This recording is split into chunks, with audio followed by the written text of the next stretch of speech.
ভৱিষ্যতে যাতে এনেকুৱা ঘটনা নঘটে তাৰ কাৰণে আজি অধ্যক্ষ মহোদয়ে দৃষ্টান্তমূলক শাস্তি বিহিব লাগিছিলে। বান্দৰ তোৰ মাইক ভাঙি দিম, অখিল গগৈ ডাঙৰীয়াক ক'লে তোৰ মাইক ভাঙি দিম।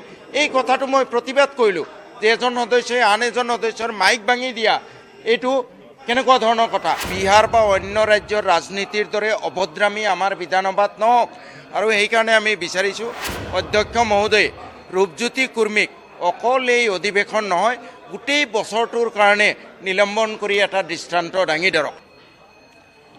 আজি অসম বিধানসভাত যি দুৰ্ভাগ্যজনক ঘটনা ঘটিলে সেয়া অত্যন্ত নজিৰবিহীন, অত্যন্ত গৰিহণাৰ যোগ্য।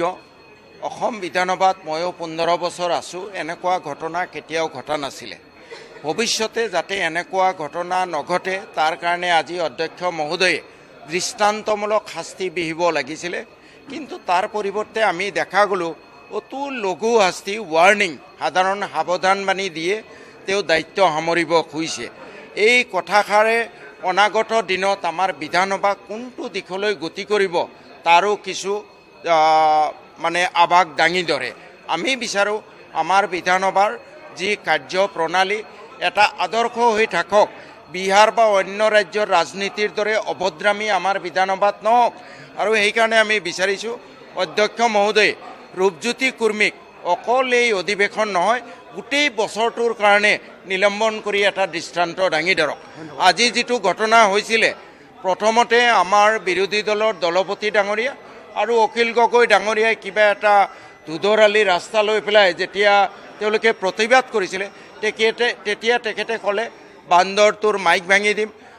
অখিল গগৈ বিৰোধী দলৰ দলপতি ডাঙৰীয়াক ক'লে বান্দৰ তোৰ মাইক ভাঙি দিম, অখিল গগৈ ডাঙৰীয়াক ক'লে তোৰ মাইক ভাঙি দিম।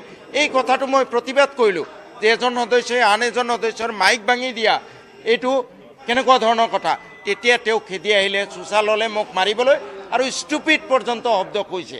গতিকে আমি আশা কৰিছোঁ অধ্যক্ষ মহোদয়ে তেওঁক গোটেই বছৰটোৰ কাৰণে যিমানকেইটা ছেশ্যন আছে তেওঁক নিলম্বন কৰি এটা বাৰ্তা দিয়ক।